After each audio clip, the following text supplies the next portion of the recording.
Let's go.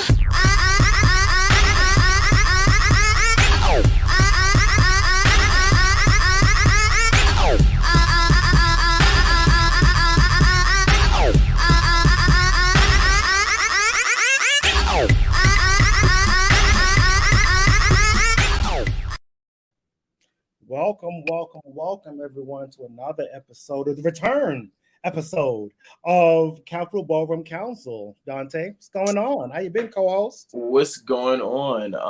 I've been well. Can't complain. You're talking as if we weren't just in a meeting. What was that last night? People in the world don't know this. Last night, but since then I've been well. And yourself?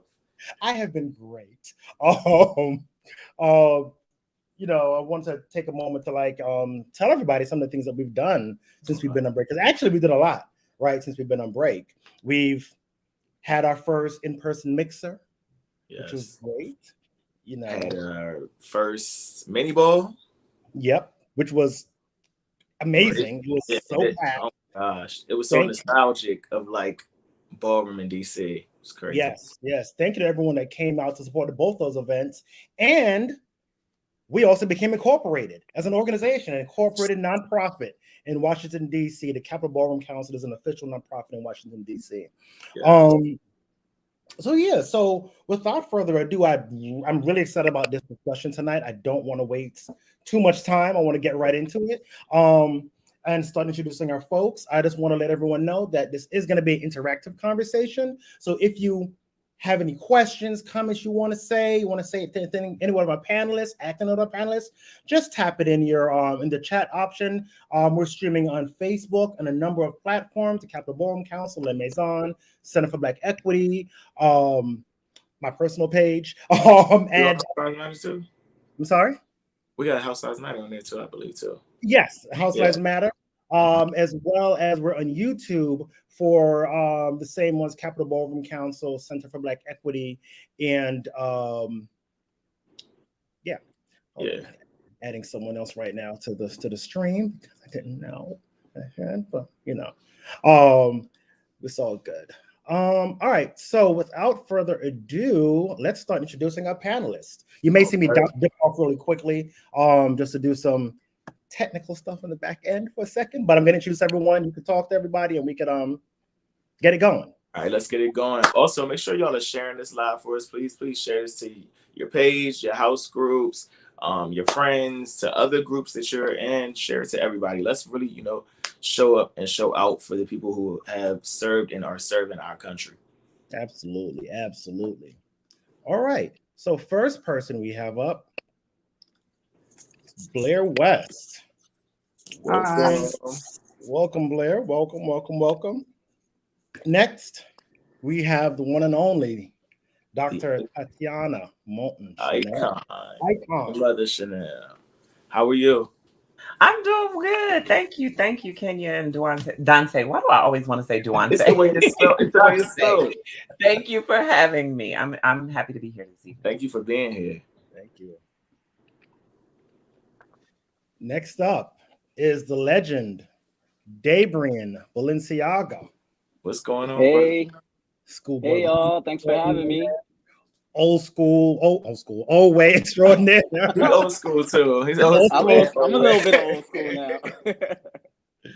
now. We have another legend, Mr. J Rock Ebony. What's good, J Rock? What's going on? What up? What's going on, y'all? Hey, how are you? Welcome. All right, and last but not least, Mr. Rio Garçon. How y'all doing? What's up, Rio? Not much. Welcome. We're getting some comments already. Up. Oh. That's my auntie. Once I said the last name, I knew. She's also a veteran too. So happy Veterans Day, and Sherry. Happy Veterans Day to you too. Veterans Day. Thank you for your service. All right. So Dante, you want to warm everybody up? Talk for a little bit while I work on this technical thing in the back end. Sure. So, I'm going to warm you up with the first question, or just talk. I'll give you the first question. All right. So, it'll be like a two-parter. So if you want to just say a little bit about yourself, as in like, you know, just a little bit about your ballroom journey, and then also let us know which branch of the military you've served in. And it looks like on my screen I have Blair beside me, so we'll just start there. Okay, hi everybody. I'm Blair West. I've been in ballroom for 10 years now. I'm active duty military. I'm still in right now. I've been in the military for 8 years. And I'm in the Army, and I walk. Well, you want to talk about that now, or talk about we walk later? Your category, you can say what you walk now. Okay, well, I walk body and sex sign. All right. Thanks again for being here. J Rock, you want to go next? My name is Cedric Johnson, J Rock Ebony. I've been in the military I just retired from the military on October 31st. With 21 years in. I was going to go for 30, but I couldn't do the politics. I've been in ballroom since 2008. The branch that I am in is the United States Navy. Ballroom since 2008. Categories I walk. Well, my first category is Bush Queen European Runway. Okay. A lot of people don't know that gag. But then I switched over into the realness categories. I switched over to executive realness, everyday realness, thug realness, commentator versus commentator realness with a twist. And pretty much that's it. Oh, and down here we have a category called Shake That Ass, and I'm the most winning Shake That Ass here. But, you know, I grew out of that.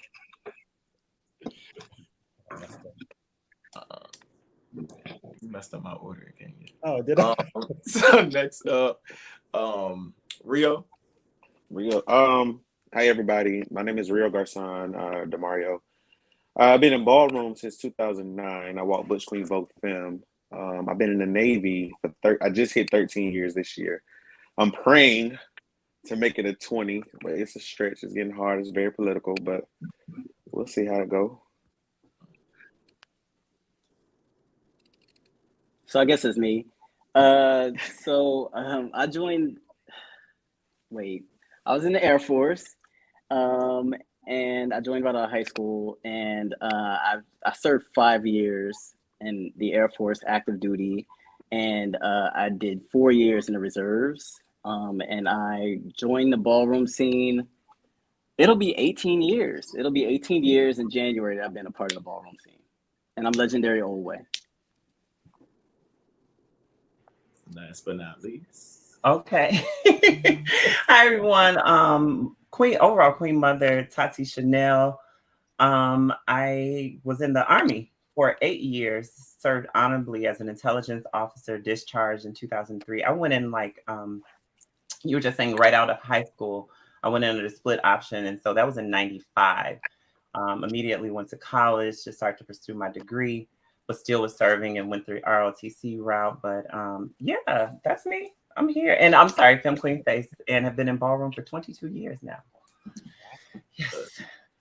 That's awesome. Thank y'all. Yes. Is everybody? That's everybody. All right. So one of the things we do with our shows is we really get questions from our viewers, from our audience, from people that just have questions they want to go. So one of the questions that came up was, what are your thoughts on don't ask, don't tell? I'll answer real quick. You know, I don't think that it's a thing anymore. Of course, I haven't been in the Air Force in a while, but when I was in, I had a problem with it. You're forced to kind of be to kind of live a DL life if you want to experience anything, you know, in regards to who you really are.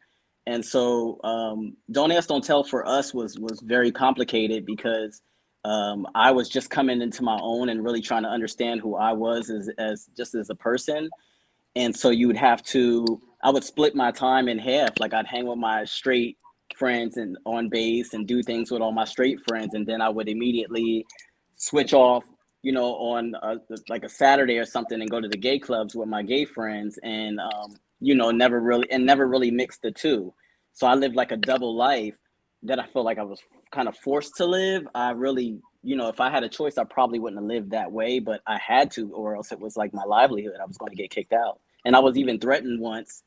I got into a really serious argument with a female friend who happened to be lesbian, and she got really angry with me and threatened to out me once. And back then, if they found out you were gay, you know, they would investigate you and they would kick you out. And that's how it was for us. But I you know, fortunately never ran into anything like that. But it was tough. But I hear now it's nothing like that. So that's my take on it. So I'll go. Don't Ask, Don't Tell was really, really rough. I remember when I joined the Navy, one of my mentors to this day, she actually just retired this year, but she pretty much told me, she kind of knew she was a lesbian. And she kind of told me, she was like, listen, when you hanging out, do not give your real name. So it kind of forced me to develop this Rio character and develop anything that I could protect my identity. That way, if someone wanted to out me, oh, I seen Rio at a club. Well, who is that? We don't have nobody here by the name of Rio. I actually remember in 2013 when it was repealed, and it was just like a relief because at the moment I could be honest. Like, okay, if I want to go walk a ball at the Paradox, I could talk about that at work versus what are you doing this weekend? Oh, I'm probably gonna go uvu my mom, or lying, like knowing that this is not what I'm gonna do. So it kind of really forced you to live, like Dabrian said, a secret life or DL life. For me, when I joined, it was 5 of us, 5 guys. We met in A school and we called each other the Fat Five. And I watched each like 4 of those get slowly processed out. Boom, boom, boom, because of allegations. Or we seen you with a picture with a guy. We heard you was kissing someone, or we heard that you was hanging out at in cahoots or whatever it was at that time. And I'm the only one standing. So it was rough. It was really, really rough. I'll say for me, because I enlisted in '95, so that was the year that President Clinton had actually enacted Don't Ask, Don't Tell. And so it was going through MEPS, or the Military Entrance Processing Station. It was still a question that was on the questionnaire: are you homosexual? And being a trans woman, I started transitioning like fully, or well, medically, I should say, at the age of 19. I enlisted when I was 17. So when I immediately came home and started going back to college. So I would go for the weekend drills to my assigned unit. And when you're beginning your transition, you kind of take these androgynous you go through this whole stage of androgyny, like, what's going on here? The best part about being in the military is that I did not have to explain having a clean shaven face. So that was the plus. Mm-hmm. But the unit that I was in, interesting enough, I guess that I had built kind of close personal relationships. It was more officers and some NCO staff, but they would kind of look like something was going on, but it was just one of those weird times. And the interesting thing about that, like I said, in my job classification, is that we lost a lot of intelligence analysts and officers because of Don't Ask, Don't Tell. And when you think about the job classification, this is a critical role, because these are the people who are getting all of these reports of troop movements and units and, you know, arms and all these other things in other countries, and even overseeing, you know, other officers who are kind of deployed abroad. And so when you think about that, even linguists, people, you know, speaking those different languages, that we were losing at high rates. And so the impact of that, and just, you know, all of the other stuff that came out even last year when we were talking about trans service members, about unit cohesion, none of those things were affected. All of us are evidence that we have always served, you know, under Don't Ask, Don't Tell, in, you know, in lieu of Don't Ask, Don't Tell. So the interesting paradox is that all of the arguments that were kind of presented at the time by some of our conservative colleagues and peers have been dispelled. And the reality of it is that even when the conversation was going about trans service members, I served a full 8 years and have my DD 214. So where was the where was the effect on unit cohesion? Nobody, you know, only thing that we cared about when we're out there in another country is that my person has my 6. My battle buddy has my back. That's it. I don't care who you screwing, what you doing, none of that other stuff. When we're out here, as long as you have my back, you know, that can come in white, black, gay, straight, whatever, you know, because at the end of the day, when we're in these other countries, all they see is green. And that red, white, and blue is what identifies us and makes us the enemy. And so all of that other stuff that they kind of talked about. So it was just interesting. It was an interesting experience. And even hearing the, you know, cross-generational conversations about what that looks like from people who are just now, even still actively on active duty. Yeah. I'll speak because I'm still active, and I came in 2013. So, don't ask, don't tell wasn't a thing for me. That was one of the reasons I never wanted to do the military originally. And I also work in the intel committee, so don't ask, don't tell didn't apply to me in that sense. But as you just mentioned it, so I have a top secret security clearance, and when I have to go through a polygraph test, so one of the questions is, have you ever lied in your life, for a significant reason? And again, I'm out to my family, my unit, everybody knows about me, but it's to gauge your truthfulness in general. And I told him, I'm like, I'm gay, so I lied about, my lifestyle to my family and friends for years, so that even that affects it, where it's not necessarily don't ask, don't tell, but it does affect my job role and me getting and keeping my clearance. And that was a major thing because he was like, well, you're about to fail. I'm like, I'm telling you, yes, I mean, technically, yes, I have lied. So it was hard. I actually had to go and do my polygraph twice. And I was in the chair a lot, like strapped up to my lie detector test for, I think in total, 6.5, 7 hours. Wow.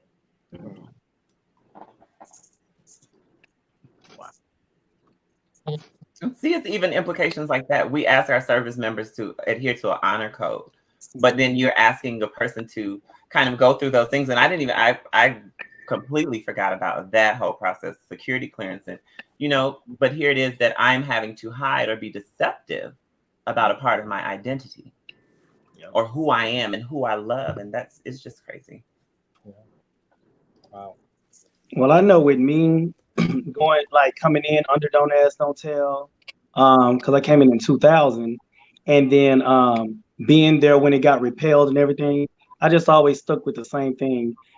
The people I work with, I don't hang with after work. You cannot come over my house. I don't do nothing with y'all after work. I already don't drink. I don't do none of that already. So we're not going out for drinks. We're not doing none of that. But I will wake up in the middle of the night if you're drunk or something like that, because that's a big thing in the Navy. If your ship may call you drunk and you leave them out there, you're in trouble.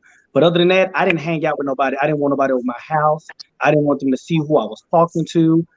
It was hard to go to work and be regular, and everybody's talking about their wives and their girlfriends and stuff. Because, when you're at work with your shipmates, you vent at work. You know what I'm saying? You talk. You just have regular work talk. What happened at home? All this kind of stuff. So I was with someone for 11 years, and their last name is Shannon. So I just used to always say Shannon. Shannon did this. Shannon did that. Shannon did. And the whole time, these people just thought Shannon was a girl, but Shannon is really a boy. You know what I'm saying? Calvin Shannon. So it's like, that was like really hard. That was the only hard thing. But other than that, a lot of people, I used to read stuff everything that would possibly get me in trouble, I would thoroughly read through the entire thing. And it really was called Don't Ask, Don't Tell, Don't Harass. A lot of people forget about the don't harass part.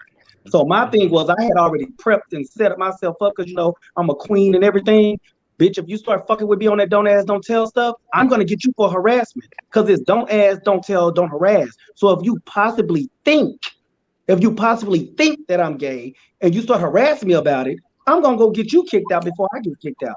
So I just leave all that stuff alone. You know what I'm saying? So then when it got repelled, I still didn't let nobody in my personal business because I was scared that politics was going to overturn it. Now, you didn't came out, and I seen friends that got kicked out. No, not me. What's interesting is, as you was telling that story, I was thinking about, there was a time when I was stationed in Japan that there was a young man, I can't remember his name, but he was, he was more on the effeminate side. And I remember the unit that he worked in used to bully him a lot. And I remember a time where he was like, telling us, because we used to all hang out like low key, and he was telling us, I'm gonna get kicked out tomorrow. I want to get kicked. I want to leave. Like, this is stressing me out. And he showed up to his unit the next morning for a commander's call, and I think he was like half drag, like he had like his nails done, and his face was beat and all these things. And I remember his commander was just like, okay, we hear you. You're not gay. Whatever. Get back in line or whatever. But it was like, we're not kicking you out. We get what you're trying to do, but you're not going anywhere.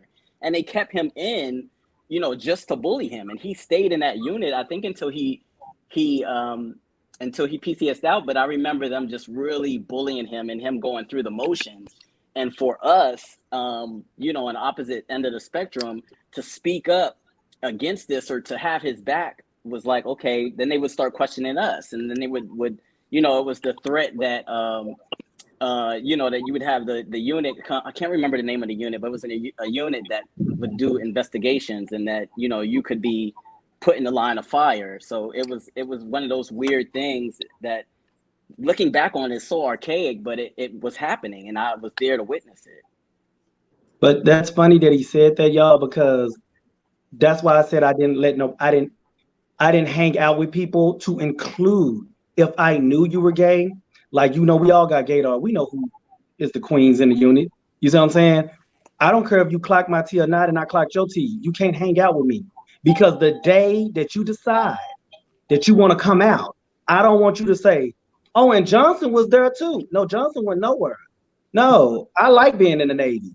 I'm not getting none of that. So I didn't even hang out with the people that I knew that was gay. Like, I hung out with just the people in the neighborhood. I made friends in the local towns and the communities that I lived in. You know what I'm saying? So, because I didn't want to get caught up. Wow. You had to hang out like with your gay friends. You had to hang out like low key, or like in a dorm room, and not be seen coming out of the dorm room. It was so, yeah, it was crazy. Or out, we know all the base somewhere. We know all the duck offs. No shade. Well, maybe y'all don't, but I know a duck off everywhere. I know how to go behind. I could be with my shipmates. We could be hanging out. Then all of a sudden, y'all know how Charles Key say lost? When he made up lost, I said, oh, bitch, I know about getting lost, because I'll just go. And then when I come back, they're like, what are you saying? What you talking about? I mean, it was your career, Yeah, and hearing these stories is so weird, because to me, I feel like men had it worse than women. It was easy for a female to be a stud. She can cut her hair off and wear a low cut. She could be as masculine as she wanted to be, and nobody said nothing. But the moment I get my eyebrows shaped up, or the moment, I beat my face or anything like that, now I'm the target. Like, oh, he's gay. What about her? So it's just one of the things where it felt like men had it harder than women, and it was just unfair. Wow. Thank y'all for that. Yeah, that was some really good insight into that. Yeah. All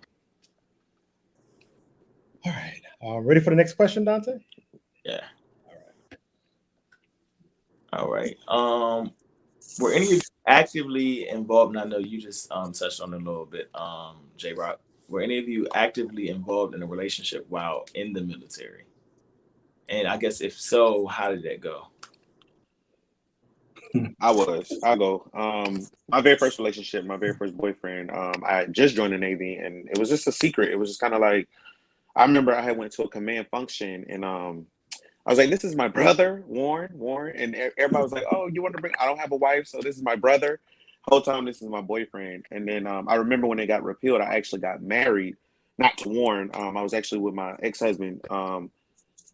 And the military just kind of complicated relationships. We'll get there, because I'm sure that's another question. But I was actively in a relationship, and I count those two the most in the military, because they was the most impactful to me during my career.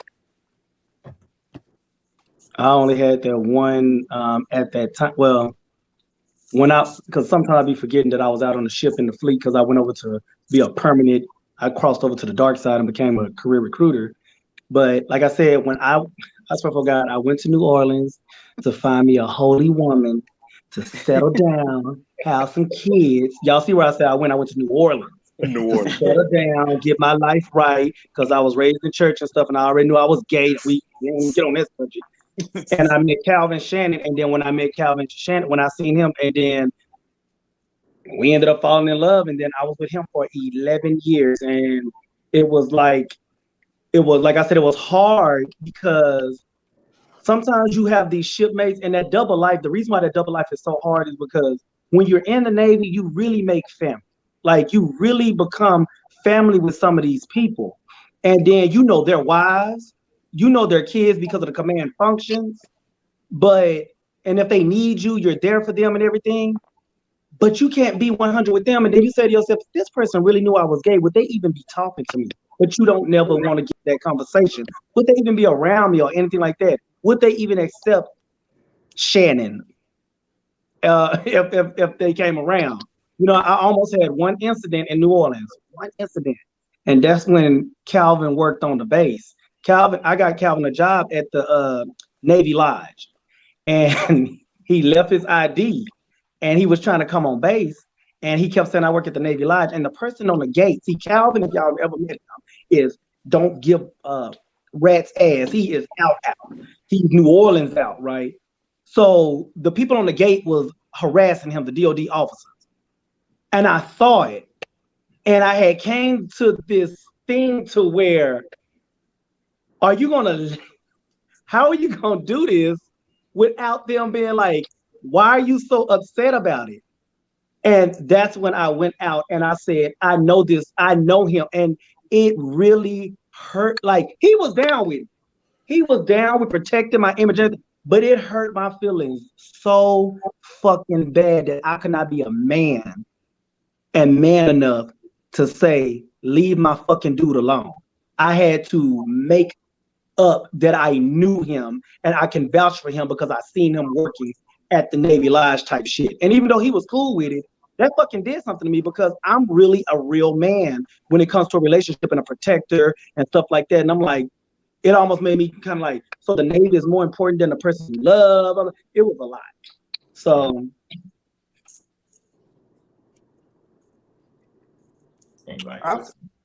I'll speak next. So I started my relationship with my sergeant. I didn't know he was gay or bi or whatever he claims now, but I didn't know.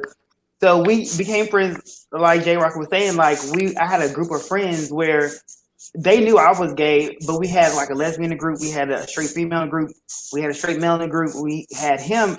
I thought he was a straight male. So Halloween, which is one of my favorite holidays by far, we had all planned on what we were going to do. And actually, Dante, it was at the AGA party. We all ended up going to the AGA party in 2016, and we like didn't have anything else to do. They were like, I was like, come on, like I'm letting y'all know now. This is a house event. This is it's going to be gay, but it's going to be fun. So everybody was like, all right, cool. That's when he came out to me, like literally at the party. That and so we started talking from that point on. But it was not easy because not only was he my sergeant, of course he's in my unit, and then he was also DL. It was just a lot. Like I felt like I was forced back into the closet. And like I said, my unit was they all knew I was gay and they were cool with it. Like I had, plenty of friends. A lot of my colleagues respected me more because they told me like, hey, you're out, you're proud. We fucks with you. But with dating him, like I said, it was almost like I went back into the closet because it was on the secret and he wasn't out. So it was certain things I couldn't do, So it was an experience. He met my parents. I didn't, and that's the thing, because he was DL, I didn't meet any of his side of the family or his friends to that extent. Like, it was just an awkward situation. And then, we also had to keep our day-to-day military lifestyle by the books as well. For me, my first relationship was with my superior. He was my staff sergeant.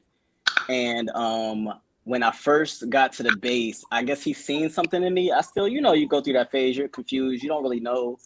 You kind of feel like you're.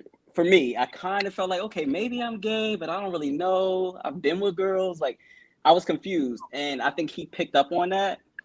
And so, he had a dinner one time, and I'm just breaking it down real quick how we met, or how we got involved. He had a dinner one time, and he told me that he invited the whole unit. When I got to his house, it was just me. And, one thing led to another, and, we end up messing around and everything. And then he kind of like, he was a lot older than me, and he kind of coached me through it. I was like 19, 20 at the time.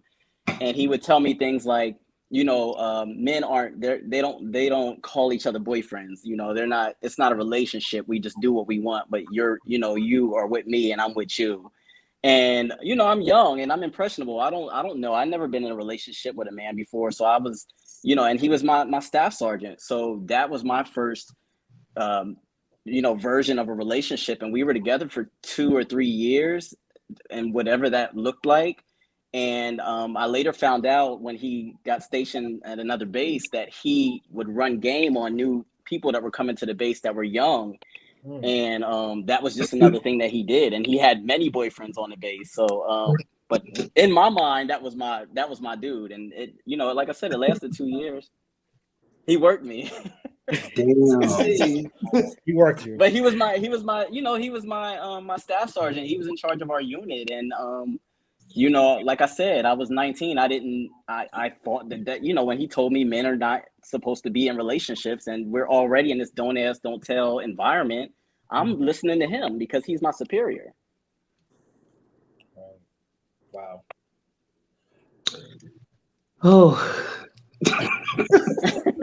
Rio. You know what? Rio, I can laugh about it. I can laugh about it now. No, it's just that that Rio know why I feel the way I do when it comes to shit like that because of who I am in the Navy. I would have had his ass. Ooh. Baby. Yeah. And he told people. He told this lesbian girl that we were stationed with that he had me, and so she came to me and she was like, "Oh, I didn't know. So you gay? Like, it's okay. We family." And I was like, "What? How'd you know that?" She was like, "Yeah." She was like, he does that to everybody." And I was like, "What?" Oh. Ooh. Yeah. Yeah, you were worked. Yeah. I want to take a second and circle back around to Rio. Rio said the military makes relationships harder. Take a second, just talk about it a little bit more. Yes. One, we move around a lot. And I think everybody that's in the military, everybody who's been in the military, they're kind of used to it. Versus when, for me, I don't really go for military guys because I just don't believe it's too close to comfort for me. So I prefer civilians who don't know what the military life is. So for them, it's they don't understand that, okay, I'm here for 3 years and now I got a PCS to God knows wherever. And especially when you're dealing with ship life is completely different. People don't understand like that operational platform is it's mission first. So if I can go to work right now with the expectation that I'm leaving work at 4 o'clock. I might not leave work until 11 o'clock. And just the moving around piece, the not understanding like how the mission work, that's a lot for guys to really deal with for me. And there's a lot of people too that I've come across that they don't want to move. Like this is home for them. This is where they have established. So now I'm asking you to PCS with me and basically uproot and restart your life. And a lot of individuals don't want to do that. So we run into that like, okay, if you got a person who is okay with moving around, hey, listen, marry them right now. But for the most part, you run into people that I don't want to go nowhere. I want to stay here. I don't want to leave my job that I've worked at 8 years just to come and, build a life here, not knowing that, this could end, I don't know, in a week or in next year. So for me, that's my take on that. Okay. You know what, Rio? That's why I said it was kind of different for me because that's why I was able, because everybody be like 11 years, how the, gay period, 11 years. There's like 11 years. That was one thing I can't say about Calvin. He did not care if we moved. Like if I moved, my thing is if I'm in love with you, you have no choice. If I go, you go. So we going. So if we in love, you going. And I always felt like this on the 1st and the 15th, regardless, I'm gonna get paid. So you can get another job. So I was always like that. So that's why I always say I'm a woman. But anyways, when I moved, but this is the thing that it's just so weird you said that because I've even told him this. Even though we separated because if y'all met him, y'all be like, damn, y'all like really good friends. Yes, we are really good friends. But even though we separated for some reasons other than that, I have had the hardest fucking time finding somebody that's like that. That whatever you say that the military gonna do, that's what we gonna do. Never no argument. Never. As a matter of fact, I don't care. I don't even want to know about it. What, you gotta go? You gotta stay late? What? You a chief? They called you about something at 2 o'clock. Bye. It was like it was easy. But then you get with somebody else, they like, Who calling you at 2 a.m.? Bitch, I'm a chief. And sometimes you do not, and you, Rio, you know how it is. Yes. I'm not just to explain what I do as a chief to no damn civilian when I have a sailor out there that needs me right the fuck now. Yes. But you know, a queen gonna be like, bitch, I asked you a question. And then Or I'm coming with you. I'm coming with you. I'm tracking your iPhone. And so it was really hard to just find somebody to understand that it's not that I'm putting the Navy before you, but as somebody, as a leader, not even just a chief, if you are a good leader in the military, sometimes you have to go when it's time to go, depending on the people that work for you. You got to go. And some people, they don't understand that. They just be like, nah, don't nobody get up at this time. You know what? It's over. Done. I don't need you. I'm trying to get 21 years. J Rock, I didn't mean to trigger you. Also, I would say in each branch, I just can only speak for Army because that's what I'm in. Each job role is so different. Like my experiences in the military intelligence community, I work at NSA, you know, compared to somebody who is on the front line or who has been deployed, like the jobs are so different. So like I've heard about people again having to get up at 2 a.m. That's not me, but again, but I know about it, so I understand what you're saying, Jay. Like if something was to happen like that, I'm like, I get it. But again, a lot of people don't understand that because there's other job roles I don't even understand, like or even know what they really do. And again, in the military intelligence community, we can't really say what we do to a certain extent because we'll get, you know, have lie detector tests about it. So it's hard to like be like, what are you doing today? I can't say. Like sometimes I cannot say. And yeah, you're juggling. You're literally juggling like your work and you're trying to, you know, incorporate your romance into it. It's really not that easy. But I think That was another thing I was going to say. Oh no, go ahead. But I was piggyback on Jay, even in the intelligence community, it's frowned upon to like start families and relationships. It's like it's an unwritten rule. Like you just don't even go there. Wow. and I tell people when you're a leader, your sailors' problems are your problems. And I get hit with the craziest things. I don't have kids, but most of my sailors have children.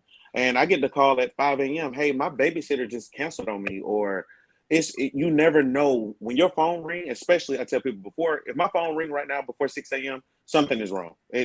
Nothing good is going to come of that. And to have a partner, like, you know, we get into that mindset, well, who's calling you at 6 a.m.? Why?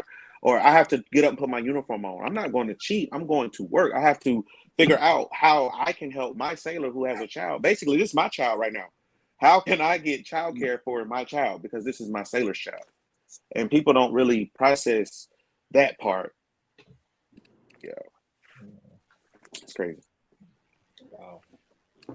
All right. So before we go to commercial break, I want to squeeze in one more question. Were any of you ever actively involved in active combat?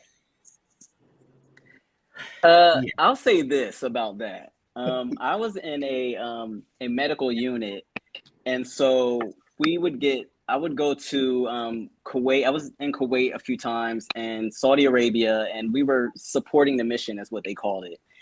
And so for me, because I was a flight medic, we would basically, my job during the war was to transport wounded and the dead from one location to the next. And we were basically transporting them to either a better hospital or to a base that had like a morgue to accommodate whatever those needs were. So I was close to the war. I would, you know, the base that I was stationed at, we would see, because I'm Air Force, we would see the jets take off fully loaded with all the missiles and everything. And then, like, you know, by midday, they were coming back to reload. All the missiles were gone. You knew that they were dropping them somewhere. You could hear like the faint, you know, boom, boom, all the way miles away from where we were. So I never experienced direct combat, but I experienced the result of direct combat by, you know, transporting the dead and transporting like wounded soldiers.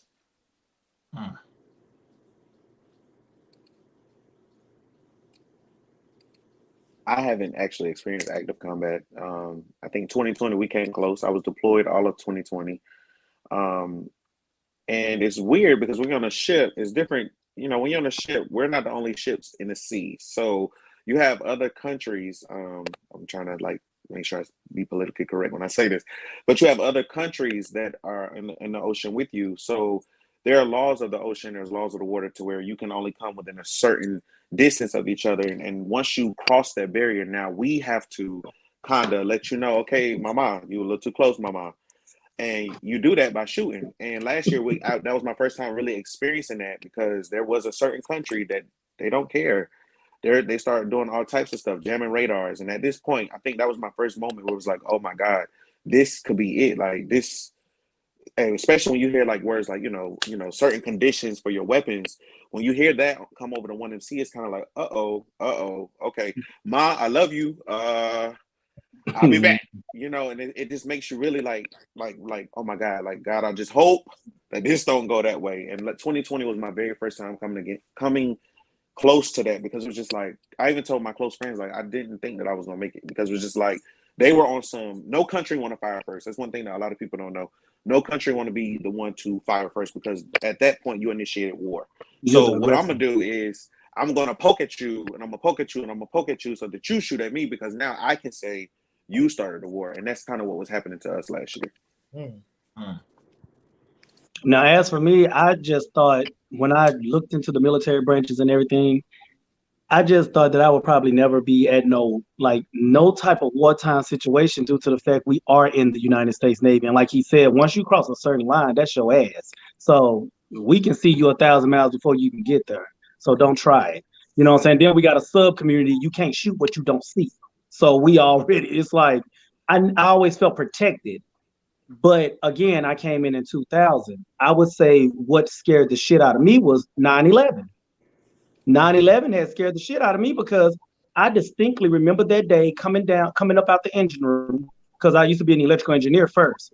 I came up out the engine room and I went to the mess decks. When I went to the mess decks, everybody was sitting on the mess decks, and I'm sitting up there like, why ain't nobody turning to? Why is nobody working? What's going on? Are we looking at a movie in the middle of the day? I thought they was looking at a movie. And they said, no, the plane crashed into the World Trade Center. So I was like, oh my God, like for real? And so at that point, everybody just thought that the plane had crashed, right? That it was a mistake. And I will never forget the feeling of sitting on that mess deck and watching CNN and watching the news, and then seeing that other plane. When that other plane hit that tower, it got like, you could hear a pin drop on the mess decks, because we knew at that moment that it was supposed to be some shit. And then all of a sudden you heard set threat condition Delta. Delta, we can't go home. That means lift everything up, ships get underway. So I'm sitting up there like, oh my God, I need to call my grandmama. I got to call my pastor. I got to call everything. I was like, I was scared, but I was willing. You see what I'm saying? And then once it kind of like died down and stuff, and we was going into that war on terrorism, I do remember the second time I got scared is when they called us back. They set Papa. They put that Papa flag up for everybody to come back and recall, because President Bush dropped bombs over Baghdad. And so we had to rush back to the ship because we thought it was again. So then after that, I was like, we ain't gonna never go to war. But the reason I have PTSD is because I never thought in a million years that war would be right here on American soil. And that was Hurricane Katrina. When I was there before, during, and after, and in the military, when it's time to help, and I know they can all attest to this, when it's time to help, you just go. You just go. You just go. You just constantly going, because you're helping. We have a heart of public service to help people. But when it stopped after that 45 days and 45 nights and that digression, and you realize that you had to separate dead bodies from the bodies that was already dead, going into them homes after the water decreased, spraying on there to see if it's a dead cat, a dead body, separating a baby from their mother that had been drowned under the water, what they call it, rigor mortis setting in. It was crazy, to the point to where I thought nothing was wrong with me. But every time it thunderstorms, every time it lightens, thunderstorms or rain real hard, I smell mildew, bleach, because we always had to clean with mildew and bleach. And clean with bleach water to prevent mildew. I smell that, and if I see flooding, I'm going to see something in the water, but there's nothing there. So that was on American soil. So it wasn't like war, but it was really hard. It was like a wartime situation to us because we are supply support and we also humanitarian services for the United States of America. So when everybody is in, when an earthquake come and a tsunami come and the Navy can get there. But we have to when it's time for digression, you realize that trauma that you went through when them levees broke and people dying and you hearing the last words of somebody over the phone because they couldn't get out the roof and stuff. So that was really hard for me. And that's why at first I was just dealing with it my own way. But then when I got out, I just made sure I said, you know what? Can I get some counseling since I'm gonna get these medical benefits for the rest of my life? Because I'm gonna need it.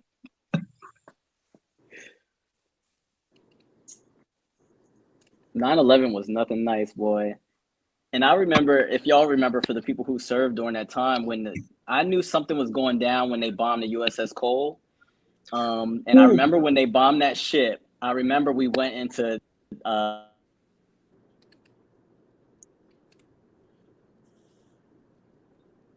but it was our level of threat went up a little higher. And I remember then telling my my staff sergeant, like, I don't know, I'm getting a little scared. And he was like, well, you joined to save people's lives. You joined for your country. And I remember saying, well, no, I joined to go to college. And he was like, think about that. And I just remember just sitting in my thoughts, like this is the moment. Like, I joined at a time where we haven't seen like real serious war since the early 90s and even before that, and like Kosovo and stuff. So I just never thought that I would actually be serving in a war. As crazy as it sounds, because we're joining the military, right, to fight for your country, I never thought that I would be actually fighting for my country. But you brought up a good point. People join for different reasons, like totally different reasons. I haven't seen active combat when I signed up for the military. I did my research. Working in military intelligence, I'm non-deployable, so they can't.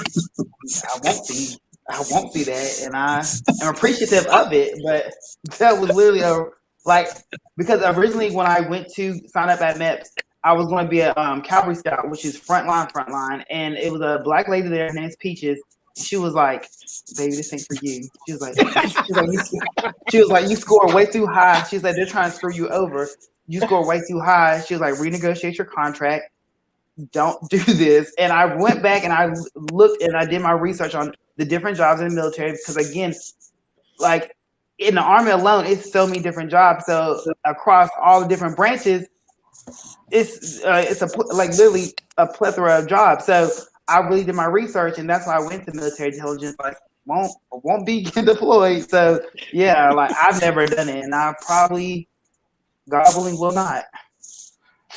I can't really get into the specifics of which campaigns. I'm still on the NDA, so I was in from 95 to 2003. If that makes sense to everybody that's on here, and it's something. And the funniest thing about it is that when I went into MEPS, I went in with the mindset like you were saying, is that I am choosing all the jobs that are not going to take me onto the front lines. But like you're saying, J-Rock, the interesting thing that changed with 9/11 for most of us in the military is that the front lines no longer was identifiable. Where are the front lines? And so, that became a challenge. But, and I can remember even like, everybody says like, you will remember the day where you were and what you were doing on 9/11. And I called up my command to find out, because they were saying on the news, people were being activated. This was the last couple years of my contract. I'm individual ready reserve. Like, please don't ever call me. This is literally what I told these people. Like, don't ever call me. Don't ever call me. And so I called, and they were like, well, you're going to have to call them. Yeah, they're like, you're going to have to call to my command said, would they have you unassigned? You're going to have to call to St. Louis. And I called to St. Louis. And I called, and she was like, well, we don't have you assigned. Would you like to be assigned? I said, no. I'm a full woman at this point. It's like, girl, I hung the phone up on her. Like, I don't even have to. And I'm sorry, like, my call to help and service was there, but it was just like after that time, I was ready to cycle out. I had fully made my decision, like, this is it. And they were recalling people, and I'm seeing it happen. And it was just like, no, and this is still under Don't Ask, Don't Tell. And so it was just like, I'm not subjecting myself to that. I'm full on in community. I'm doing all the things that I'm doing. And I'm like, girl, they can have all that. But the important thing too, I want to, because I don't want to miss this, to people who are interested in joining or enlisting, please understand that this is a business contract that you're entering into, and you have the ability to negotiate. Do not take that first job classification or whatever these recruiters are, because that happened. Like, I really wanted to be a medic, and I was discouraged from that because I was undersplit option. Like, no, you won't have time because you have to go back to school. And I'm just like, my scores are there, and so they kind of discouraged me from it. But it ended up working and winning for me in the end because I went into intelligence. But it was just like one of those things, like, because they had offered me, I think my initial job classification was 75 Bravo, which is administrative personnel specialist, paper pushing. It was just like, oh, what are y'all doing? But I knew I was going to OCS school, so they was just like, you got to just choose something. So, but yeah. And I tell people, just to piggyback on that, Tati, is also research your branch, because like I tell people, like in the Navy, I'm gonna tell you like this. I do pay. I'm the finance guy. But on a ship, if something happened, baby, we're all fighting. Like, I don't care what your job is, baby, you're gonna pick this gun up, because at that point it's either a matter of life or death. So I tell people, even when I was a Navy recruiter, one of my sales pitches was, yo, look at the branches and look at which one does what. I joined the Navy because, listen, if the Navy comes in, at that point, baby, we're like, the world is on fire at this point. If the Navy has to pull in to shoot, baby, y'all, the Marines that came, the Air Force that came, the Army, the Coast Guard, everybody. We the last one, and that was my sales pitch when I was in recruitment. You're a soldier first, like they say, we're soldier first, then your job classification second. And what he means by that is, you know how they say every soldier is supposed to know how to shoot because every soldier should be a marksman and stuff. Every person on that ship is a firefighter, because we cannot call 911 to put out no fire. So if you intelligence, if you a cook, if you whatever, if the fire breaks out, you get your ass on the hose and you put that fire out. And sometimes it might be a crankcase explosion, it could be a gas fire, it could be whatever. But because of basic training, sailors are no longer scared of fire because we understand the fire triangle and what puts it out. So a sailor, when something is like, if something catch on fire in this office, I know it's an alpha, I know what to do, I'm gonna go get it. You see what I'm saying? But before the military, I'm running, I'm getting it. I'm trying to do it. Go ahead. Ken, you want to go ahead? Oh, yeah, no, I thought you were going to say something. No, I was just going to say, did you want to go to the quick commercial? Yes. So we're going to take a commercial break and come right back. Everyone that's watching, stay tuned for some more questions. Step up, prep up to help keep you free from the risk of HIV. Descovy for PrEP, a once-daily prescription medicine that helps lower the chances of getting HIV through sex. It's not for everyone. Descovy for PrEP has not been studied in people assigned female at birth. Talk to your doctor to find out if it's right for you. Descovy is another way to PrEP. Descovy does not prevent other sexually transmitted infections, so it's important to use safer sex practices and get tested regularly. You must be HIV negative to take Descovy for PrEP, so you need to get tested for HIV immediately before and at least every 3 months while taking it. If you think you were exposed to HIV or have flu-like symptoms, tell your doctor right away. They may check to confirm you are still HIV negative. Serious side effects can occur, including kidney problems and kidney failure. Rare life-threatening side effects include a buildup of lactic acid and liver problems. The most common side effect was diarrhea. Tell your doctor about all the medicines and supplements you take, or if you have kidney or liver problems, including hepatitis. If you have hepatitis B, do not stop taking Descovy without talking to your doctor. Ask your doctor about your risk of HIV and if Descovy for PrEP is right for you. Get help paying for Descovy for PrEP. Learn more at stepupprepup.com.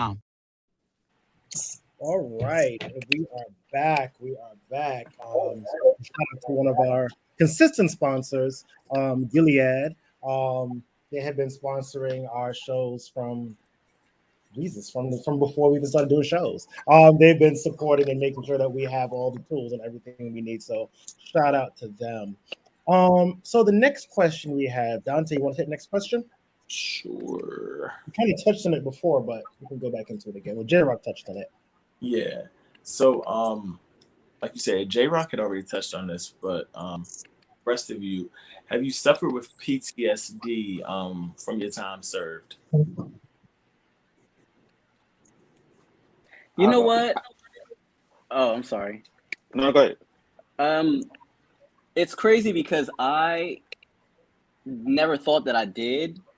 When I got out of the military, and eventually moved to DC. I remember getting a job working I was working as an EMT for an ambulance company, and I remember, well, actually, I'm sorry, it was in Pennsylvania, and I was working for an ambulance company. I remember they called us the death unit, me and this girl that I was working with, because we were always picking up like dead bodies from car accidents and dead bodies from different things because of me and her past working in the military. We just kind of got assigned to that being our job, and I was numb to it.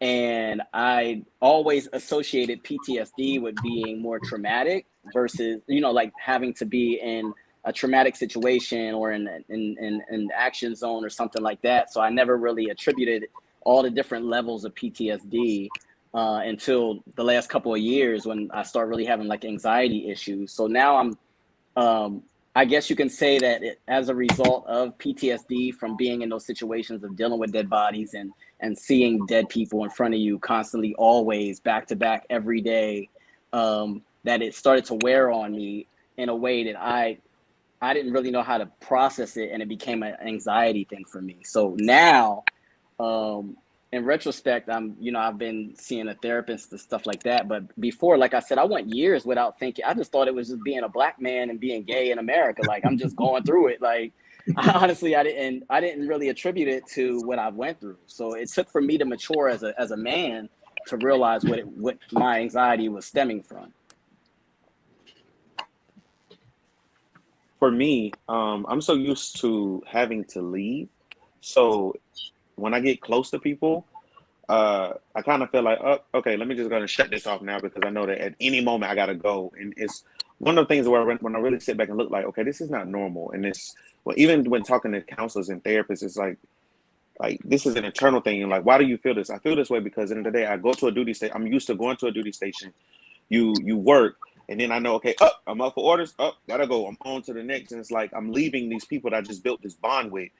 And now I'm off to the next to start all over again. Probably a city I've never been, a country I've never been. Like when I lived in Japan, it was like, okay, I don't know how to read this stuff. I don't know how to do this. And it's just like one of them things to where it's like when I get close, I kind of shut down because it's like, okay, I know. Let me just shut this down now. That way I'm not hurt later because I know I got to go.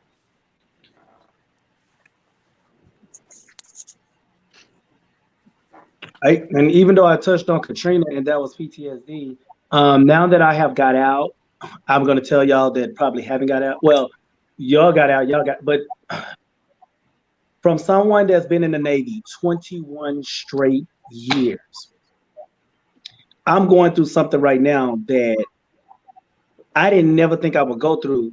And that is, I thought I knew. I'm glad that I was involved. I'm glad that I was involved to deal with civilians and dealing with, and then dealing with LGBT is really big too. That kind of helped me even in the Navy. But getting out and being a normal person is so difficult because people don't have any fucking rules. They don't have any regulations to live by. They don't have any honor, courage, and commitment to live by. So when the things that I'm used to doing, that is the lifestyle and the culture of being in the military, is not that out here. So I find a lot of people to be very selfish and rude and stuff like that. And it really gives me, like, that's one of my anxieties, to be like trying to, like, the simple thing of just going out to trying to get a job and stuff like that and dealing with human resources. And the people that retired before me, they was like, you're gonna quit. And I was like, why would I quit? They said, you're gonna quit working because when you go in and you tell someone to do something and you come back tomorrow and it's not done, you're gonna turn into a chief. They gonna look at you like, who the fuck is you talking to? Because this ain't the military. You Cedric. We don't know Chief Johnson. You see what I'm saying? So that kind of stuff. When you get out, a lot of people don't know that. Even the putting on something to wear every day. I knew what I was gonna wear every day for 21 years. I knew exactly what I was gonna wear. I had about 6 uniforms to choose from. Now I gotta go get shoes. Now I gotta go get pants. I tell y'all all the time in ballroom, I'm not no fashion person. I go to Walmart. I don't do all this kind of stuff. That stuff is annoying to just know that I have to put on something different every day, wake up, look a certain way, all this kind of, it's just a lie. That one, and I did have a shipmate that in 2002, when I was like around 19 or whatever, I had a shipmate actually pull his sidearm on me because he was very dangerous, going through depression, all that kind of stuff. Pull his fucking sidearm on me, put the gun to my head, a condition 1 loaded 9mm Beretta, put it to my head, and he pulled the fucking trigger, and it misfired. A 9mm Beretta cannot misfire. If the bullet is in the chamber, that means it's coming out. So that's one reason why I thank God to this day that I must have some type of purpose in life or something, because that really triggered me too. So I almost got kicked out because of that, because I tried to throw him in the Pacific Ocean. Who wouldn't? But dealing with that. So I got a lot of stuff. That's why when y'all be seeing me and stuff, and a lot of people like, oh, J-Rock is crazy. He doing a lot. It's a lot of stuff that happened to make me build like this wall and stuff. But then when people really find me out and start tapping in, and stuff, they be like, J-Rock is a goddamn softy. That motherfucker is compassionate and all this kind of stuff, everything. But all that trauma from those incidents, and then because that gun incident brought back where I'm from. Some of us joined the Navy for many reasons. I was running from drugs. I was running from the gangs. I was running from the hood. I keep telling everybody this all the time about me. If you want to go see my mama, we got to go to the trap. Like, I'm from that South Dallas. You see what I'm saying? So to suppress everything you come from, to say, I'm not going to be like that. I'm not going to do that. I'm not going to get in that gang violence. I'm going to do something with my life. To go somewhere where you felt like you're good and your own shipmate do that, the first thing it did was spark. The first thing I was saying was, if I wanted to get shot, I could have stayed in South Dallas. You know, so all of that. So that's why I said I deal with a lot of it and everything, but it never made me want to get out. I always looked at people as, you know how they say you can lead a horse to the water, but you can't make him drink? And I don't look at every sailor as that's the Navy. I look at it as, oh, we got a bad apple and we need to get him out. He got deported back to the Dominican Republic, though. So, yeah. Okay. Thank you. All right. Okay. All right. Next question.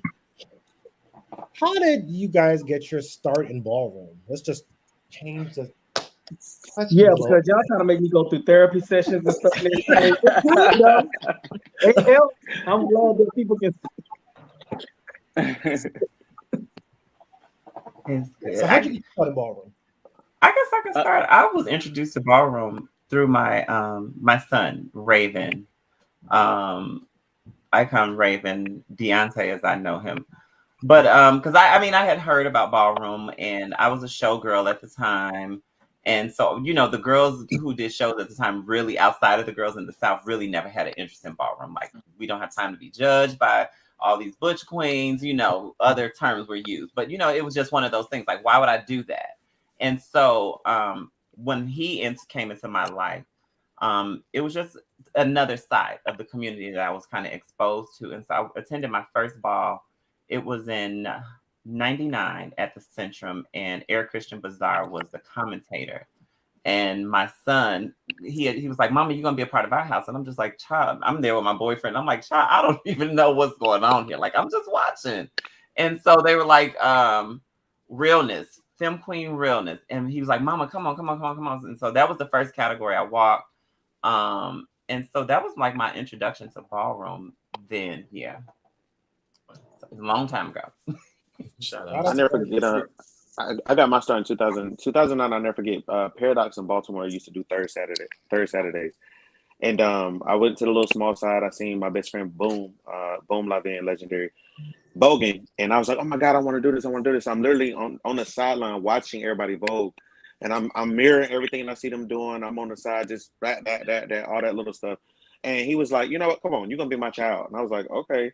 And literally threw me into we went to somebody's house, was voguing in the living room. Next thing I know, I was at a house meeting, and the next thing I know, I was walking Cayenne, Escada Ball in 2009, and everything happened like so fast. It was just like, okay, what do I do? What do I do? They was like, put on this tutu and just go out and do everything you did in practice.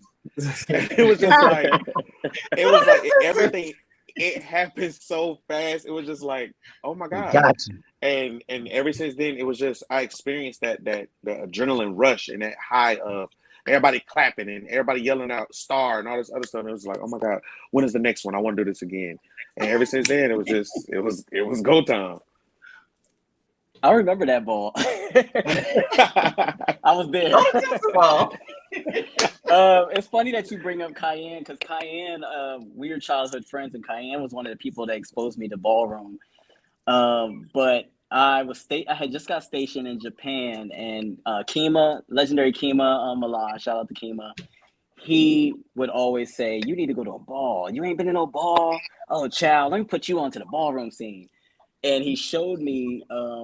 It was the New York Awards Ball, the one where I believe Octavia came out and she got on the mic and she said that she loved the St. Laurent's, but she is now Mizrahi. It was like a major time in ballroom. And I think it was at the World or like WWF Center or something like that. Mm-hmm. There you go. And I remember watching it and saying, oh my God. And I watched like Sanaya and I watched like Andre Mizrahi, Givenchy at the time. And I was so fascinated. And, you know, when I got back to the States, I went to my first ball, which was the New York Awards Ball at, oh my God, it was near the pier or something. I don't know New York, but it was, you know, over there. And I just remember it was the ball that Christina and Sanaya, Christina was calling out Sanaya, and Sanaya was like, I'm not voguing in my Manolos. Manolo Blahnik Timberlands was like the big deal when I came out. And that was my first ball. And I remember seeing the Balenciagas, and I had knew Harold, you know, me and Harold were friends when I was in the military. And I just remember watching the Balenciagas and being in awe, like, wow, like I want to be with them. For some reason, the Balenciagas, I just was like, I want to be with them. I want to sit with them. I want to be with this crew. And, you know, that was my first ball and that was my experience. And I just knew then, you know, that I was going to be a Balenciaga. My first ballroom experience was a little bit different. I was in college, and my best friend at the time, which was this woman, Shawnee, J-Rock, Dante, y'all probably know, y'all know Shawnee. She walked face. It was her, I think, like second or third time, and she was trying to become a Mizrahi at the time. So, and I drove, and she didn't. So I was like, okay, I'll go with you. Cool. And it was the ball. It was the one where the Mizas versus the Revlons at the mix, and where Tony Revlon burnt the hotel down and got in a fight with the legendary ball. It was that ball. Fire. Yeah, it was that ball. So I was like, welcome to ballroom. Yeah, and I remember Kelly. Let's go back to the PTSD question. Right. Yeah, I remember they got into it over. It was Jack and Tony arguing over Sex Siren. And that's what started. And I remember Kelly clotheslining a group of people. I was like, what the hell is this? Like, yeah, it was that ball. I remember Lily walked out with her gun like, let's go. I was like, oh my God. Crazy. Yeah, it was that ball. So I remember going back to college, like driving back, like, what did you get me into? We had drove like an hour and a half from A&T to Charlotte. And I was like, what is this? She was like, it's usually not like this. Like, let's try it again. So eventually I went back with her. You know, she got into Miza that night. And I went back with her. And they wanted me to walk Pretty Boy. And then they heard my voice and I was like, you're too cunt. Like, and again, J-Rock and Dante, y'all kind of know how my body used to be. So they were like, you can walk Catboy. And I was like, okay, like, all right, cool. So that's how I got my start. And then eventually, you know, I progressed. But mine was it's weird. Mine was because of Katrina. That's crazy. Everybody left. Everybody had left New Orleans and dispersed. And when they came back, since me and Calvin was two of the people that stayed, and I was on the West Bank, my apartments and stuff didn't get touched. So a lot of people would come back into the city and come stay by me, right?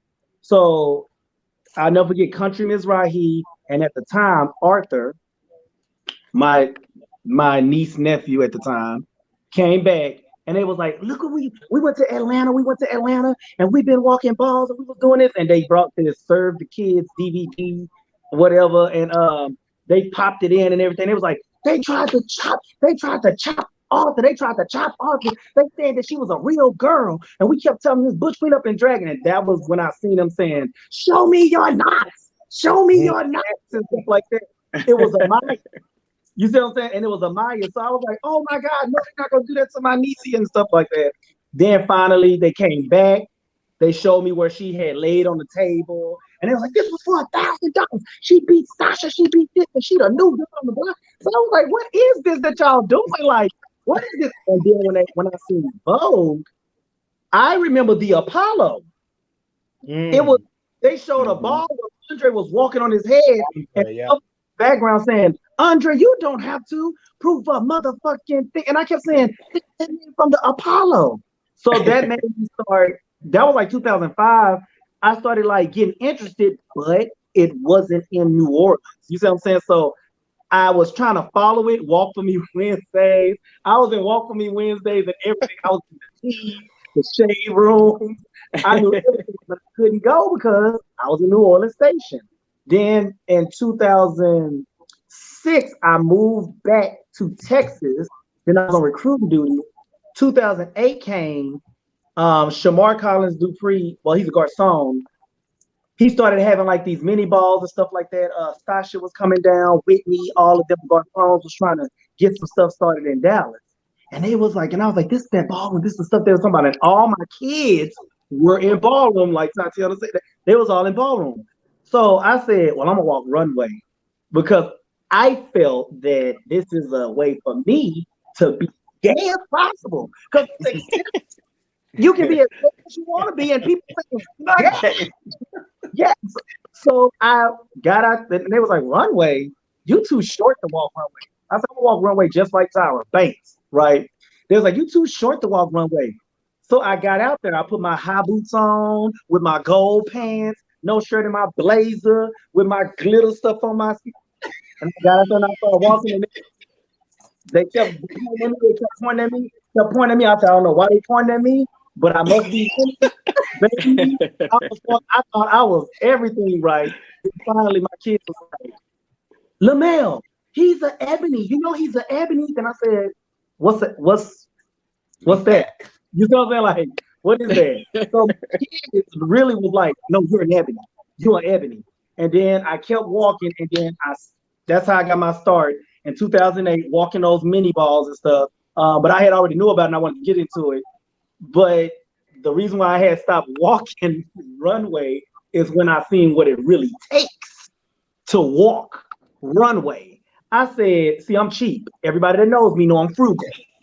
There is no way in the world to do all of this and to do over effect and do all this money to possibly get to last battle. The fuck I'm gonna do with this goddamn go? No, I can't do that. It was like getting up in drag to get out. No, I ain't doing it. So that's why I ended up switching my categories. Oh yeah. I just thought about this too. That same ball. We were so new to ballroom, me and Sean at the time, that instead of the flyer said the ball started at 12. She was like, "But it's gonna be a lot of people there. We need to get there." We got there, I think, like 11:15. The ball did not start till 2. The bartender felt so bad for us. We got there before security got there. The bartender felt so bad for us. He was like, y'all can have a free drink, because we were really the only 2 people in the whole building. Like, that's how new. We did not know. Again, ballroom has changed, so they kind of sometimes it's during the day, but this was 12 a.m. So we were like, we got to get there. We don't want to be in line. We want to make sure we make it in. That's how new we were to ballroom. Like, Awesome. Thank you. All right. Next question. Dante. If you weren't walking your current category, what category would you want to walk? Or would you? Baby, I would serve y'all in Femme Queen face all long, baby. If I was not in the Navy, I want to give me a piece of Femme Queen face so bad. That's my favorite category in ballroom. I don't even know what it is about that. It just sends me up, especially when the right girls at the right time wearing the right thing, especially when the categories call for it. Baby, I want to be a Femme Queen, and I want to walk Femme Queen face. You know what? I always wanted to walk, and this is a little before my time, but I always had an obsession with who's zooming who. I always wanted to walk that category. Kenya, you know, I used to tell you all the time, I always wanted to walk that category. And I don't think they'll ever bring it back, but it's just something in my mind. Like, I just feel like I would turn it for that category. It was a turning a category back in the day. No shade. The crowd used to go up when people. Like, I just know how to work it. Like, I know what to do.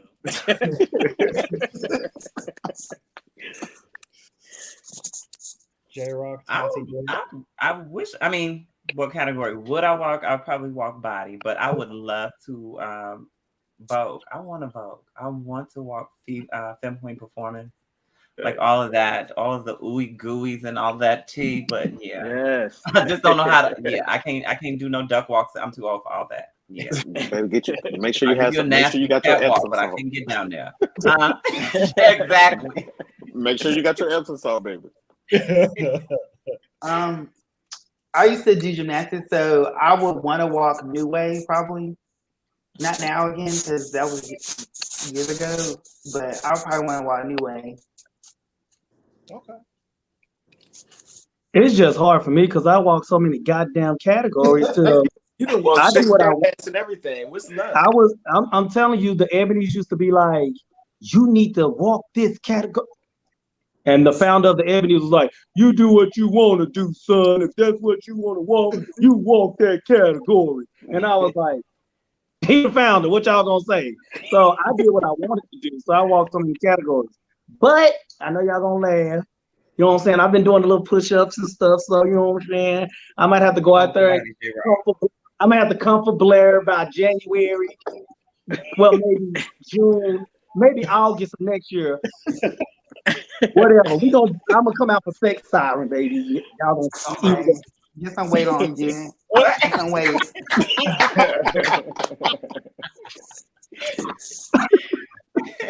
Oh, that's awesome. All right.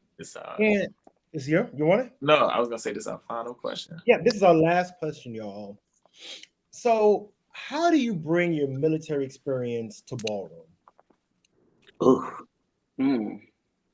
I was thinking about this question when I read it. It had me like, ooh. I will say for my house, I would say structure. One thing I think everybody in the military can say, the military is going to give you structure. So even if it's something simple as a house meeting or organizing, hey, look, we're gonna meet at this time. I need y'all in here. I'm gonna take muster. I know y'all don't know what that means, but I'm taking attendance so I can tell Shannon, these people were not here. It's just basically giving that piece of structure, like where it's kind of like keeping everything on track and just being the leader. Like, you know, sometimes a lot of people don't step up. And in the military, it's like, we don't have a choice. Like, I need somebody to do this. I got it. So it's like one of the things when my house step up, like, we need somebody to do this or we need that. I got it. Or where do you need me? I'm easily accessible. I'm willing to put myself any situation or anywhere where you need me so that we all can accomplish this. So for me, it's just that structure part and it's that leadership. I want to say leadership as well. Yeah. Just in general, even if you don't have a leadership position necessarily, I think being in the military, you kind of do leadership for the most part. Like, I know a lot of people, again, I'm sure it's the same for everybody on the panel, well, a lot of people will come to you even, I guess they just know, like, you have that, again, structure, so they kind of know, like, hey, I could come talk to you and ask you a question. I'm going to be honest with you and I'm trying to guide you in the right direction because, again, like J-Rock said earlier, being in the military, you do have a basic, like, core of, hey, I want to do right, I want to help people out. So they know a lot of times they can come talk to you. Me personally, again, because I want to buy in sex science, being in the military has been a benefit. You know, I work out constantly. In the Army, I wake up at 5 a.m. on this pretty much every day, you know, and I do PT. So yeah, oh, go ahead. No, go ahead, Dabrian. I was just gonna say, I always think of like the core values, the Air Force core values, and one of them being excellence in all you do. And I apply that to being a leader out here on the West Coast for the Balenciagas. I always tell them, like, you know, not just always go out there and do your best, but feel like you're doing your best. Feel it and feel good about it. Even if you're not going to walk a ball, you're just going to show up at a ball. Look good, like look the part, like, you know what I mean? So for me, applying excellence in all you do is making sure no matter what you apply yourself to, if your name is attached to it, then make sure that it's good and make sure it's at the level that we, we maintain here. So that's really been it for me. Other than that, just leading by example. I try to always be on time, and I always joke about this when I'm talking to other house members. I got to show up early, or then I can't talk shit. You know what I'm saying? So I'm always going to make sure that I'm leading by example, and that I'm able to stand firm in where I am and be there and be on time. So if I want to, sorry, my dog is barking. But if I want to have something to say, that I can say it and mean it and stand by it, and not feel like, damn, I'm not leading by example. I'm just not being the example. I'm just being ignorant and talking shit. So I think that really it's a pride thing. Yeah, certainly those leadership kind of characteristics, but then also being conscious and cognizant. Like, it's easy for us to say, let's set it off. Let's go ahead. Let's do this thing. But there's direct effects to that. And these are people who are under my charge. And so bringing that to the forefront, being conscious and cognizant of the decisions that I make and how those are impacting of every person, like right down to our newest member. But then just like some of those organizational characteristics that I have found, like coming in and, starting websites, foundations, and all of those kind of, foundational things that help me to be a better leader. Like, I can't say, okay, we have a problem with X, Y, and Z, but I have not put in the work to say, this is how we're going to change that. And this is how we'll mitigate those things. So a lot of those kind of skills. And I know, because even I wanted to go back to what J-Rock was talking about with kind of getting out of the military, making that transition. And even PTSD is not something, it's easy for us to discover these things when you're out of service. When you're in service, everything is so regimented, and you become used to all of that pomp and circumstance and all of those things being so regimented and so structured that a lot of veterans organizations are now working to figure out and help, service members kind of understand their transferable skills, how this applies to real world, and, getting used to civilian life. Like J-Rex said, most of us who are in the military immediately coming home is like, these people are weird. They just do what they want to do, go what they want. And then being like going from the military to an HR role, hearing some of the things that people complained about. And I'm just like, what? You know what I'm saying? Like, that's right. Not even something that we talk about, like getting used to. You get your ass to work. Okay. Yes, getting used to understanding hierarchy and following the chain of command. Like, when people don't do that, it sends me into a thing like, wait a minute. And honestly, it has put me sometimes in a position where I have to check myself, because I'm like, why are you talking to me? Like, have you talked to, and just like, wait a minute, this is an open door policy, and these are feeling people. Like, come on in, like, but yeah, no, go ahead, Dabrian. No, I was just gonna say that what you said. A lot of those chain of command thing. For me.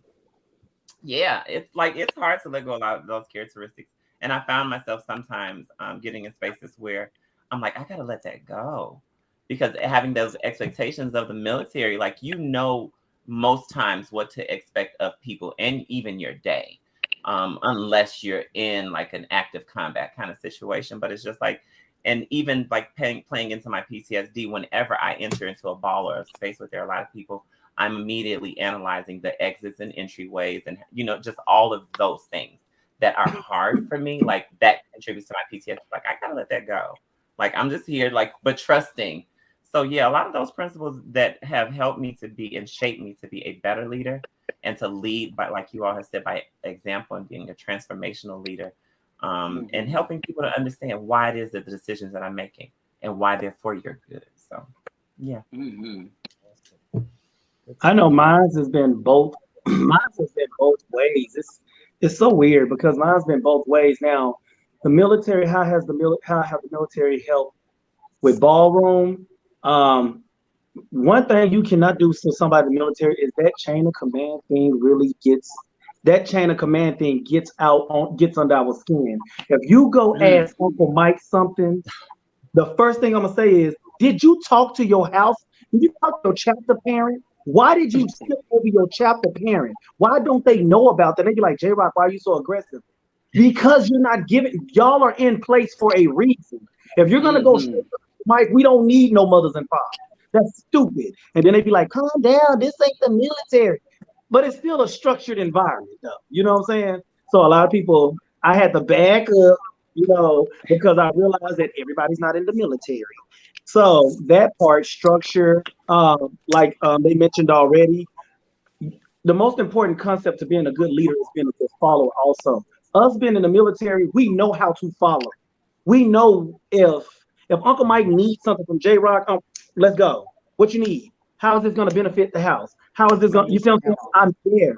I'm dependable, and I love it. I take pride in being somebody that you can depend on, someone that I can show initiative. I take pride in that. The confidant. They know that we have lived our life with a certain moral to a lot of these kids come to us and they know, like with me, I always tell them, Privacy Act of 1974, I would not disclose information to no one without their permission. I say that all the time to them because they know whatever it is, whether it's status, whether it's their homeless issues, whether it's relationships, whether it's business, they know if they came to J-Rock, it's going to be right there. And he's going to get the resources to help them without spreading. I'm not going to be no typical, F word. This is a person. This person needs help. As in, we're recruiting. And I'm just going to be 100% honest with y'all. I never understood how somebody can graduate from high school, get a diploma, never been to jail, but living from floor to floor, hotel to hotel. That is a hard life. You would be perfect in the middle if you can survive like that. I have put so many people in the military when I explain that concept. I'm like, you literally going from hotel to, I am not knocking anything you do, but I'm saying, why are you choosing to live that hard life when the money dry up? Now you're begging. Now you could have a first and a 15th, so putting them in that. Vice versa, the gay community helped me learn about millennials, their behavior, the way that they act. Like that helped me in the military because now I realize that the people that are now coming in, I'm leading these people in ballroom and they like, you can't talk to me like that, J-Rock. Then I get in the military and they be like, Chief, I don't like the way you said that. And they be like, hey, what's wrong with these kids? So ballroom helped me to kind of throttle back and ask that question. So what do you think about that? What do you feel? How do you feel? And it used to irk me when I first did it, but now I do it a lot. How do you feel? What are some of your suggestions about what we said? I come from the military where Johnson, do this, don't ask me no questions, get it done. You know what I'm saying? But the new kids, you have to explain to them, make them feel empowered, make them know all this kind of stuff. So ballroom taught me that. And the outstanding volunteer service, I was trying to make Chief. And Rio can tell you this. Chief is a pinnacle. That is a pinnacle rank. People go E6, do 20 years and get out. To make Chief in the U.S. Navy, E7 in the U.S. Navy is a big thing. I could not get it because I was missing certain things. And one year they said, you need an outstanding volunteer service medal. That'll throw your award points over the top if you get that. Then I said, wait a minute. I'm at United Black Element, M Society, the Brotherhood. I'm doing all this stuff with ballroom, like helping people, resources. I went right to M Society Legacy Group in Houston. I said, how many hours do I come up here and set up these programs and all that stuff? They said, you up here every week. I said, how many hours is that? Weekend? I said, make them up. And they gave me that letter. I took it to the military. They gave me my medal. And that same year, they called my name. So the stuff that I did in ballroom helped me become a chief, something that a lot of people don't even make. So as I said, it worked both ways for me. That's why I always tell people ballroom is what you make it. You see what I'm saying? It's what you make it. I benefited off ballroom.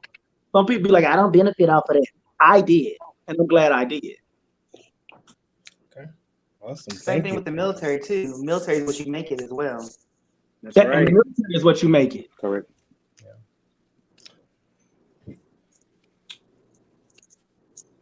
Well, this has been so insightful. I mean, it's been so informative. Again, I want to thank y'all for taking the time to sit with us today and talk about you all's experiences in the military as well as in ballroom. And thank you all for your service. Those who are still serving, thank you for continuing to serve. Thank you all the viewers that was watching and chiming in. Dabrian, you got to talk to your aunt about ballroom. She asked. Yeah. Oh yeah. You know what? She has all my trophies. My aunt has all my trophies. When I was moving to LA, I was going to throw them away. It was like 40 something trophies, and she was like, "I'll take them." She has all my trophies. That's you. Don't throw your trophies away. I ain't got no space for them. I know what I did. Tell Aunt Sherry we love her. Yes. She was here to the end. He was here all the way to the end. Yeah. She talked me into joining the Air Force. I was about to go into the Army, and she said, "Don't do that." So Yeah. She knows me. Nothing wrong with the Army, but I don't do a whole lot of extras, and she knew where I was supposed to be. I tried to do the Air Force. They wouldn't let me. So I get it. Yeah. Well, there's two smart people on here.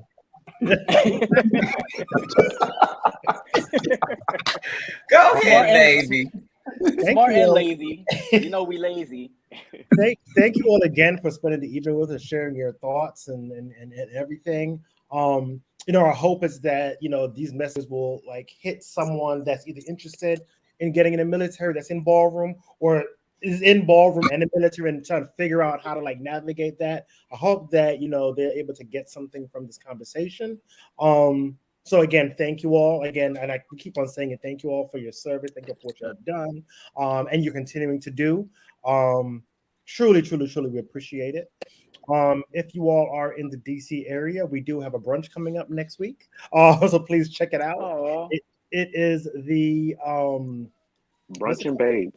Brunch and Babes, an iconic drag brunch in remembrance of transgender remembrance and mental health awareness. And we're bringing up Mariah Paris Balenciaga, Raquel Balenciaga, Stasha Garçon, our local queens, Christina Kelly, and Shaquita Lee. And it's going to be, we're going to have DC Mother Angel Garçon and legendary runway Asia Balenciaga as our bottle girls. It's going to be a real fun time. We have 2 shows. You could hit one of us up if you want links to go. You can scan that barcode right there. It's going to also play in the outro.